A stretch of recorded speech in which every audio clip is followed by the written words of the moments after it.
अस्सलाम वालेकुम। आज हम बेसिकली डिस्कस करने लगे हैं एक हीलियम 10 का प्रोडक्ट हंटिंग टूल, जिसको हम ब्लैक बॉक्स कहते हैं। आप जब भी हीलियम 10 को ओपन करते हैं तो ये मेन पेज पे ही आपको नज़र आ जाएगा। इसको कहीं किसी टैब में जाके ढूंढने की ज़रूरत नहीं। ये सारे इनके टूल्स मेन पेज पे ही अवेलेबल होते हैं। हम ब्लैक बॉक्स को यूज़ करेंगे आज।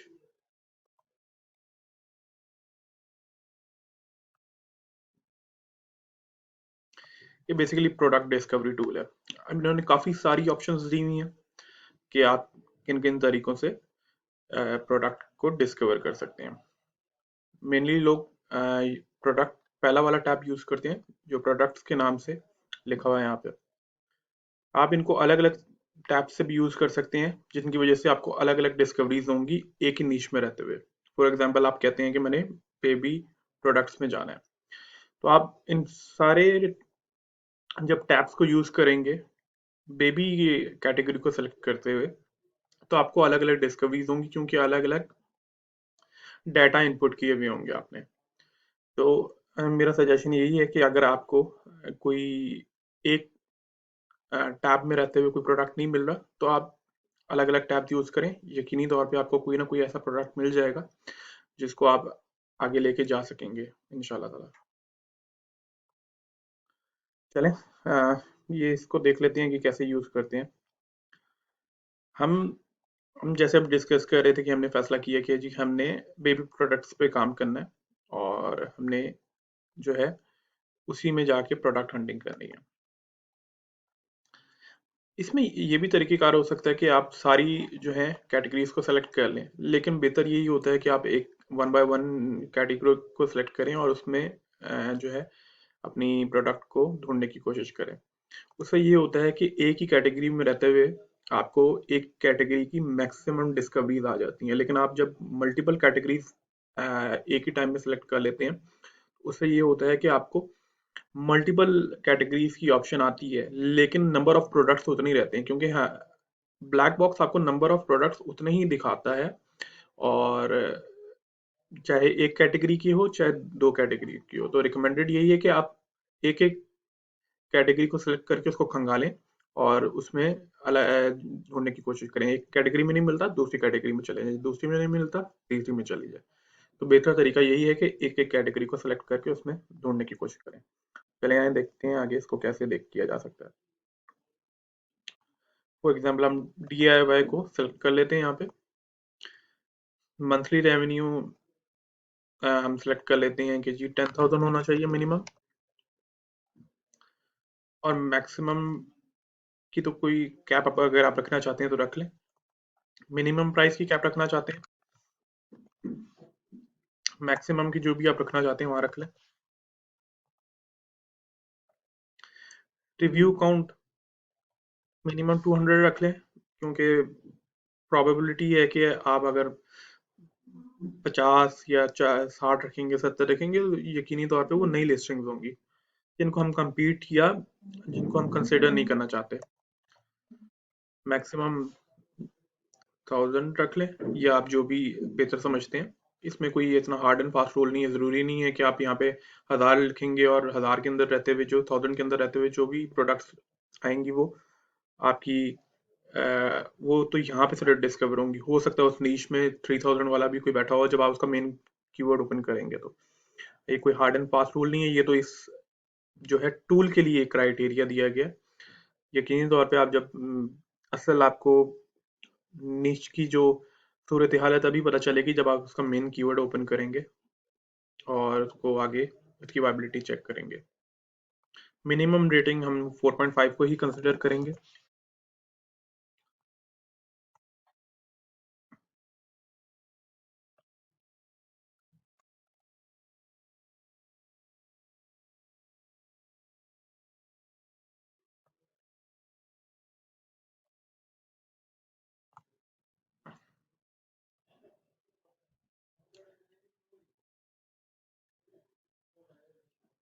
ये देखिए अब आपको यहाँ पे डिस्कवरीज होना शुरू हो गई हैं।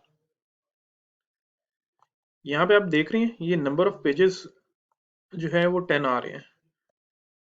10 के बाद कोई प्रोडक्ट आपको डिस्कवर नहीं होगा।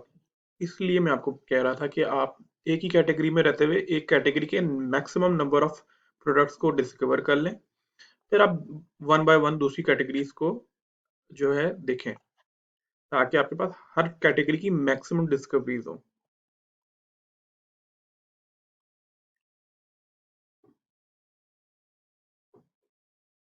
फॉर एग्जांपल हम ये देख लेते हैं कि जी हमें कुछ इंटरेस्टिंग लग रहा है।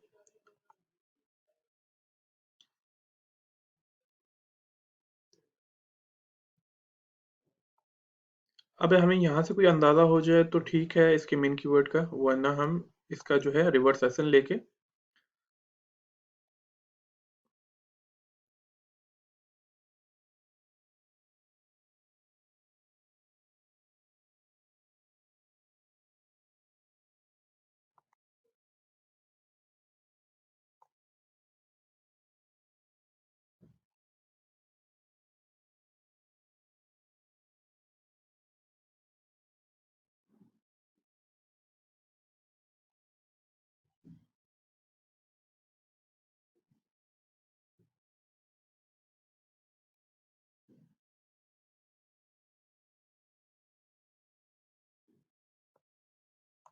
ये इसका रिवर्स सेशन आ गया।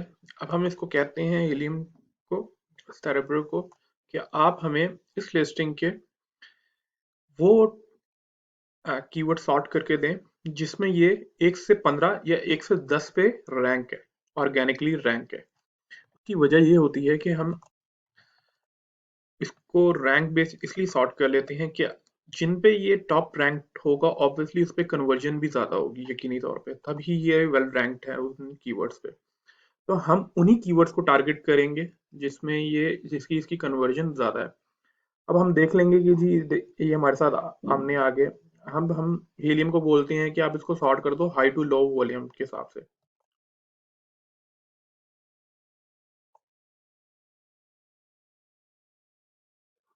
ये हाईएस्ट टू लोएस्ट के हिसाब से सॉर्ट हो गया।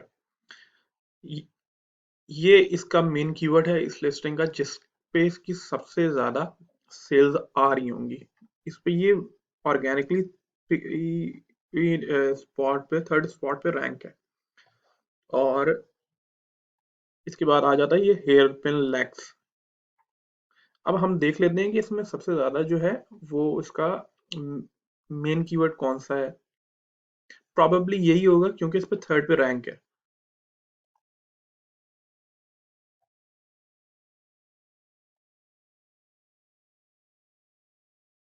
जी, या यही इसका मेन कीवर्ड है। डिजाइन वेरिएशन यही है, लेकिन प्रोडक्ट यूटिलिटी जो है वो सेम है, और लेकिन डिजाइन वेरिएशन नजर आ रही है। अ, लेकिन यकीनी तौर पे इसका जो है वो मेन कीवर्ड यही आ रहा है, और इस पे ही इसको मैक्सिमम सेल्स जनरेट हो रही होंगी। इसकी वजह ये है कि सबसे ज्यादा सर्च वॉल्यूम इस मेन कीवर्ड का है, और इस पे ये थर्ड स्पॉट पे बैठा हुआ है।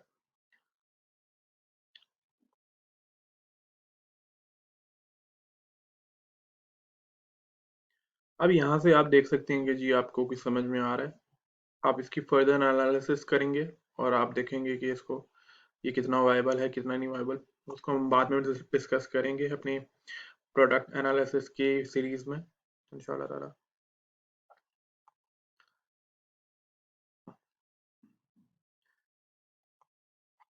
अच्छा जी, ये तो हो गया फर्स्ट टैब। ये सेकंड टैब है इसका।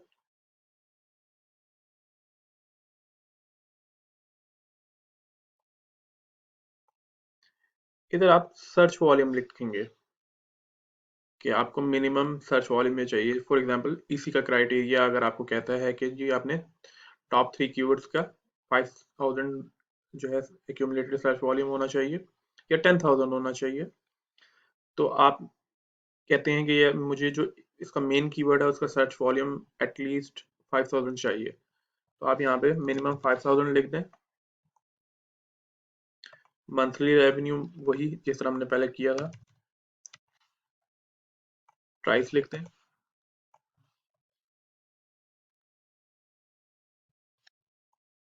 रिव्यू काउंट लिख दें।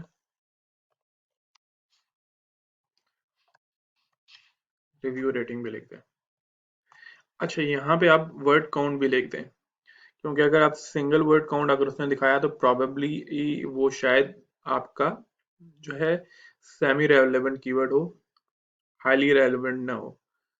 इस तरह होता है, काफी प्रोडक्ट्स में होता है कि सिंगल वर्ड में भी आपकी हाई रेलेवेंसी निकल आती है, लेकिन बेहतर यही है कि आप यहाँ पे मिनिमम 2 वर्ड काउंट लिखें।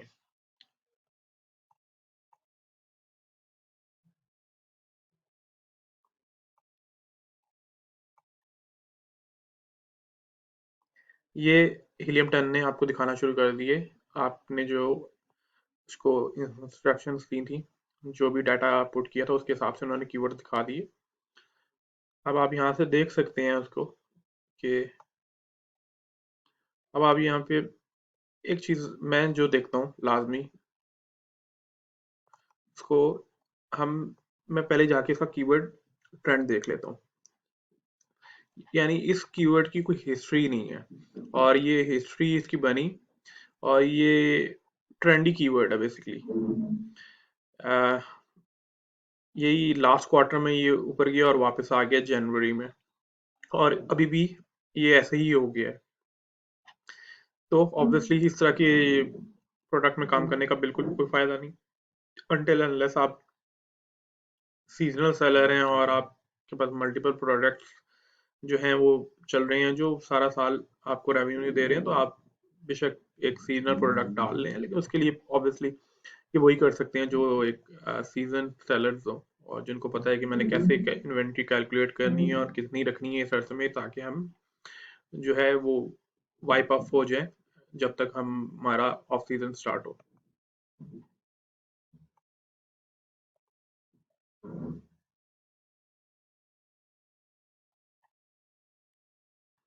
अब यहाँ पे आपको कोई इंटरेस्टिंग लगता है तो आप यहाँ से देख लें, जैसे ये मैं इसको ओपन कर रहा हूँ, इसमें भी थोड़ा सा जो है वो आपको नज़र आ रहा है, लेकिन ये काफ़ी कंसिस्टेंट है उस लिहाज से। जो हमने पहले देखा था वो तो बिल्कुल फ्लैट डेड कीवर्ड था, और वो बस सीजन में उसकी एक डिमांड आती थी और उसके बाद वो बिल्कुल डेड हो जाता था।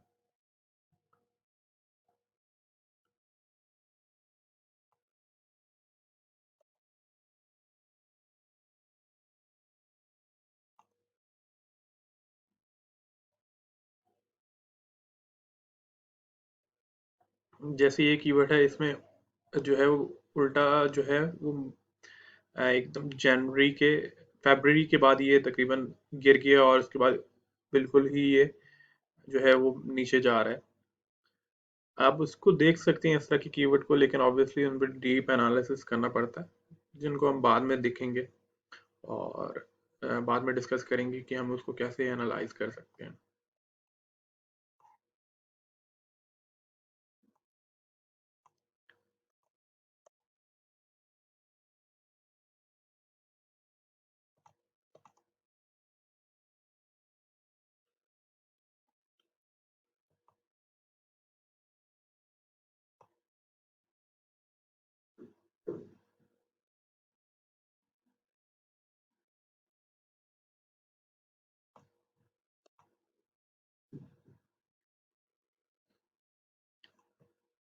फॉर एग्जांपल, आपको कोई ऐसा कीवर्ड या प्रोडक्ट मिल गया जो आपको लग रहा है कि यार ये एक कंसिस्टेंट सेल दे रहा है थ्रू आउट द ईयर, या ऑल टाइम।